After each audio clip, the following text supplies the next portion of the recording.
Bonsoir, bonjour, pardon. Bonjour. IDPC Viva. Fatibé. Fatibé. Kombata. Dans le biboé. Sokokumisa mokonzambo ya mboka.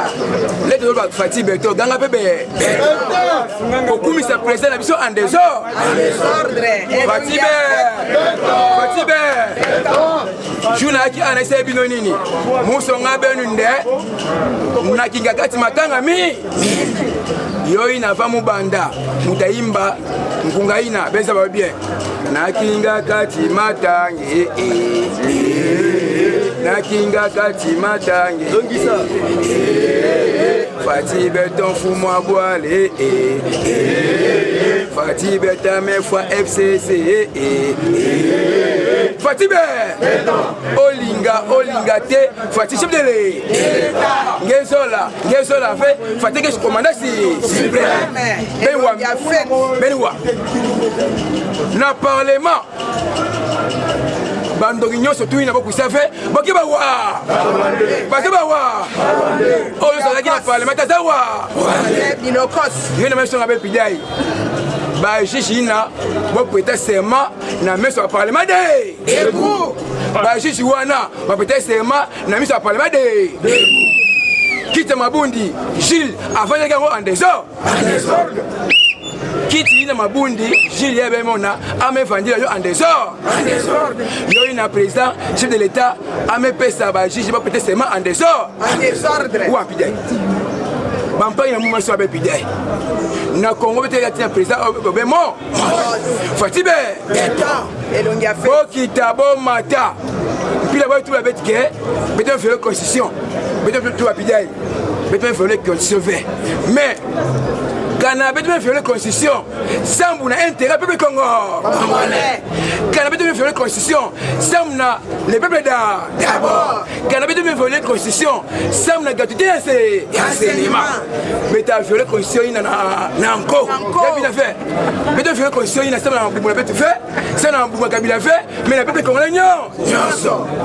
Fatibé beto a violent na encore. Pour na intérêt peuple congolais. Pour la gratuité enseignement. Olinga te Kwesi Binobwe Kabila Kanambe Chadari Bolobi Boye Beme to Pidei il y a toute l'insécurité Beta Kinga non Beta toute l'insécurité Beta na Congo Awa Beta na Njila Beta kwa Njila Beta Yai Beta Kanga Beno en désordre Yo il y a Beta Songa Ben Pidei Bewa bien me fama kuta Beno Kana Ben me gaga kubasa na Njila Beta kuta na pona pepe Congolais na le peuple d'abord. Bumba Bumba Mbi. Bumba Bumba Bumba Bumba Awa na Congo Awa Betke tina président Bemo Bople boke pana Boke opposition Yatibali Yatibalisme Beto so na Congo Ba politicien responsable Ba politicien Congo Mais ben bien Bokita Bomata na 2050 Betkele na inki na recensement et puis le recensement il est passé vivant peut-être recensement ina peut-être nana Congo congolais nana wa Rwandais yo ne beto so ba congolais surtout ben vanda ntima kukita Fatibé teke président betu atatu babu na 10h atabula bomba ne ya nene akoloba na 10h lelo akobeta bomba mune ya munene bombo wana na kobeta ngo papa komata kobanga te bisono kolonzela beto kwa nzila to bangelo moko te bomba bomba na be mukana siko kombata soki babeti bombo wana bomonika ba mekiko mekaka o 3 jours na bango na biana o acha des ordres bisono kolonzela bongama déjà to kobenga ngo za fête il est passé vivant to kobenga ngo te ke za bitumba et za fête mune bongama na mikate na baji na mai to lekana na nzela jiwana mo comprendre mikate mo comprendre mikate wana to ba mama banga des ordres ce que moni côté mdoa ta insécurité kangaye simena na boko mema tina la police en désordre vraiment mon ngonga bien to ba mi pona sensibilisation merci. IDPC Viva! Viva! Yaya Matissa slogan puisque Bilia qui bango biko. IDPC viva! UDPS viva! UDPS viva! Viva! Tshisekedi super national, Félix président de la République, le peuple d'abord, Fati Beton, Fati Aigle. Bonjour. Yaya oyebi slogan te landa moninga ndenga tozongisa slogan boto bote. Ah, Fati Beton sali boye fini la match est sili. Yo skozo ya ba personne formation Fati Chilombu be. C'est la message aux luka wana ezaya yote ezaya monde mobile. Fati akendaki Belgique te papa. L'air apesaki makambo na nyonso tout. Babanda kozela ya pesa kindingu yango no yoki ye moko le bi je vais parler. Fati be. Yaya muntu lelo amela genete tala mboka ndezoke. Nazo sunga bino. Alobi boye. Ndenge eza wana oyo message eza message ya makasi. Na osenga nde tout d'abord ya ba papa ba mama to betela nanu muko tombola maboko makasi.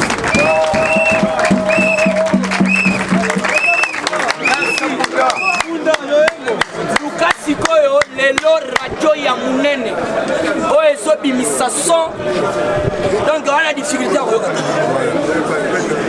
UDPS viva luka pena radio ezo rafine son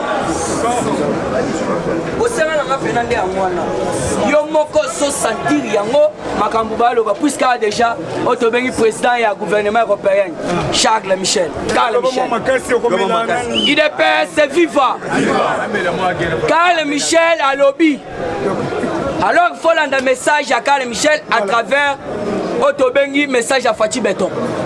Puisque Papa Etienne Tshisekedi Wamulumba, notre idole, Aloba Kiboye, ce sont nos frères, nous devons travailler avec eux. Et laissez-les aller, ils seront bloqués quelques. Tobeteli Papa Etienne Tshisekedi Wamulumba. Ce sont nos frères, nous devons travailler avec eux. Le problème en est qu'ils sont pris en otage. En otage. Alors, Totiki Bango, les lobes moko ba mi bloqué. Alors, pour continuer à autobenga actualité, na lingina no yoka message à Charles Michel. Puisque à lobby, tozo zelaye kaka pesa modo. Yemoko yoka. Le président du Conseil européen, Charles Michel. Merci, président. Merci. Merci. Charles Michel dit, nous pouvons rien pour eux. On ne veut plus s'ingérer dans la situation car elle est déjà réglée. L'armée américaine est déjà sur place sous le sol congolais. Nous attendons les go pass de l'actuel président congolais Fati pour en finir avec les bêtes. Pour en finir avec la bête. Le peuple congolais a besoin de la paix et de la sécurité. Nous sommes derrière celui qui nous a donné de la valeur aux yeux du monde entier. On ne peut pas demander une chose et son contraire.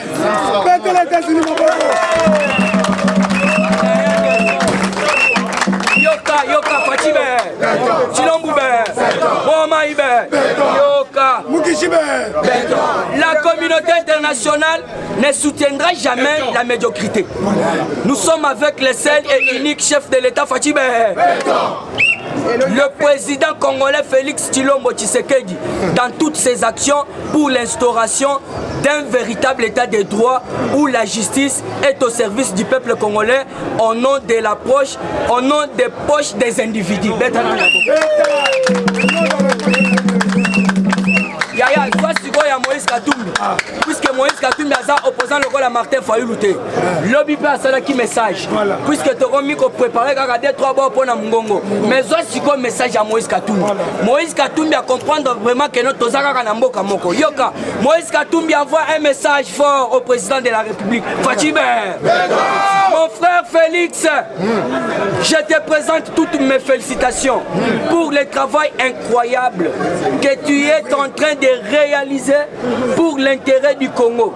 Je sais comment c'est difficile pour toi d'affronter cela en étant toute seule contre tous. Mais tu seras toujours vert. Yoka Katumbi. Katumbi à lobby. Katumbi à lobby boy. Oui, Moïse Katumbi lobby à lobby. Je te présente toutes mes félicitations pour le travail incroyable que tu es en train de réaliser pour l'intérêt du Congo. Je sais comment c'est difficile pour toi d'affronter cela en étant tout seul contre tous. Mais sera Yoka. Mais tu seras toujours vert. Tant que tu as la bonne volonté, quand tu as la bonne volonté, vois en avant, mon frère. Montre-nous le chemin et nous te suivrons. Le Congo et les Congolais sont derrière toi. Moïse Katumbi, tu es donc comprendre que non, tout ça, c'est qu'on a bateau et va comprendre la politique. Puisque c'est là qui me colle à lobby, on a dit que Fachi avant il m'a parlé du peuple. Fallait qu'il n'y ait pas naïe. Mais à Fanny na sewana, lobby n'a pas une information pour ce qu'il a. Abandon le luga muto et biko soudé ma casse. Répétez. Yoka, qu'est-ce après matin na minute les agents de l'ordre bien entourés. Voilà. Mais t'as tout na katia parler du peuple banda lobby c'est depuis 16h. Gilbert Kankonde. A ceux qui déjà meeting de Batouana Bazaba nyangala kata. Alors que ne vous pensez pas bilokos. Merci maman. Nazo yebi sabino parler du peuple les entourés. Les entourés na minute même na prémature ya Tibala.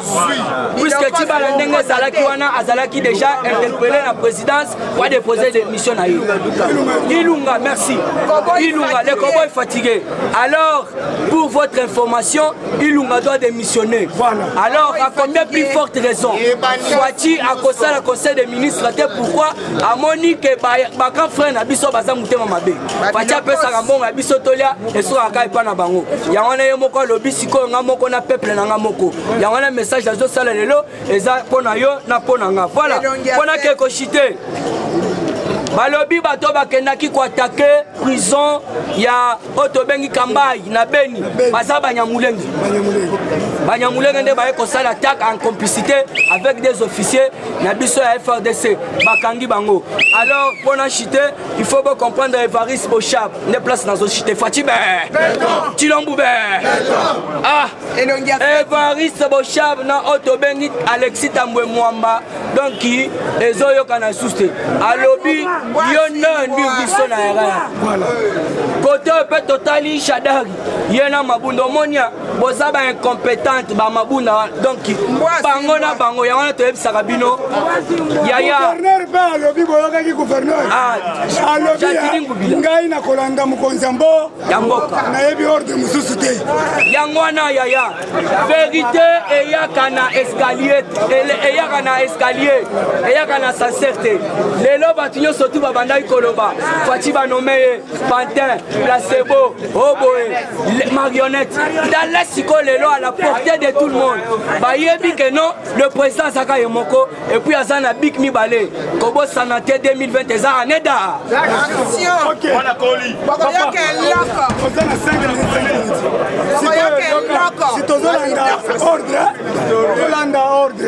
Merci beaucoup. Moi na coli azali à kokende nulle part. Aza champion bokomona yi. UDPS viva! UDPS viva! Bopesanga matoi parce que nazana ta ebele te ya koloba. Ebele bokoya kolandanga côté mosusu. Merci.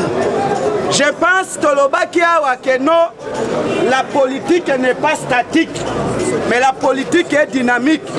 On change de jour au jour, même les heures échangent à Kanango. UDPS viva! Boyebi na yebi sakibinu ke facha lobi ke non, je vais déboulonner. Boyoka kengo wadondo alobaka boy. Alobi, il faut attirer beaucoup d'attention. Ce qui a déboulonné système est pas qui ko déboulonner. UDPS viva! Mais facha alobaki boye. Moi je ne peux pas faire les chances aux hommes mais je chasse aux institutions, c'est-à-dire na chasser des institutions. Il ne peut se vivre. Yango tolobaka na politique et faut à la moto azali bien préparé. Ce qui va préparer na politique ité, ce qui ka kokoti na donc na lolendo ke ngai pena comme politicien yeba kokotika kosala te eloko moko. C'est ça Joseph Kabila. Lelo Kagame abenga ye. Il peut se vivre. Alobi lokolo ndimi ko céder pouvoir.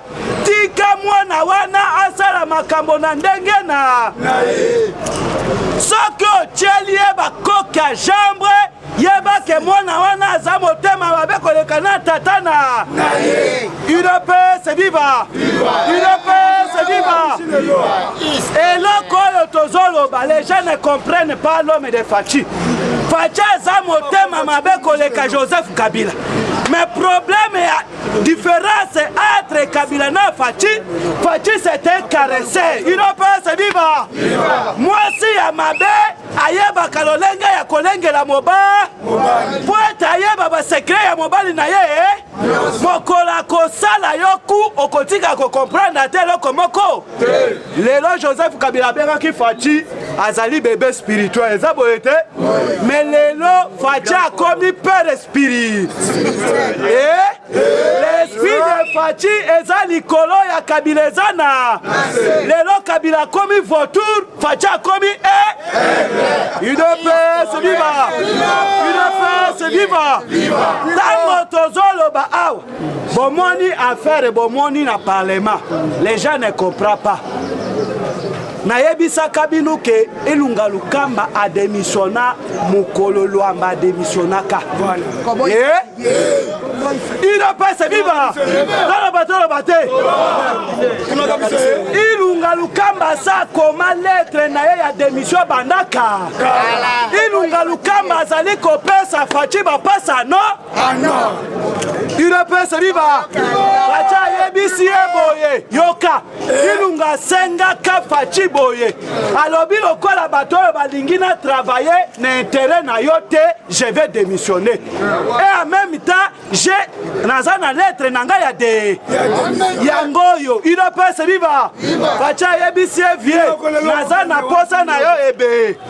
Facha yebisi vie nazana posa na yo ebe. Fanda na nuana pote na sisa mosala nanga. Ilunga Lukamba pesa Fachi pasa no pota voyager à Kenekatanga. Parce que bato ebele besoin comprendre des politiques té. Ilunga Lukamba aza mukolo té. Président ya Tunisie azana 92 ans. Ilunga Lukamba azana combien d'années? 74 ans. Na président ya 92 ans na 74 ans na naza moko. Boye ba likambo eza likambo ya mabe. Congolais nyonso akozonga nako. Eza tamisage ya ba Rwanda na ba Uganda na ba Tanzania na ba Congolais. Il ne peut se vivre. Et si quand mon konzamo kalobaki ke pouvoir n'angeza ya mayebo nambi. Faut qu'on se colle yango malamu pote ba Congolais bali ande. Parlement boloba koloba ke yo ba dessous de parlement. Je vous le dis que parlement yango mako c'était. Bonjour Facha dessous. Jira yebisi bino akeno ba seré yango lobi. Soko ke ikuna ba kadena minene. Yeba ke ba ministre nyonso ba kokota na ba yesikoyo eza ba secrétaire généraux.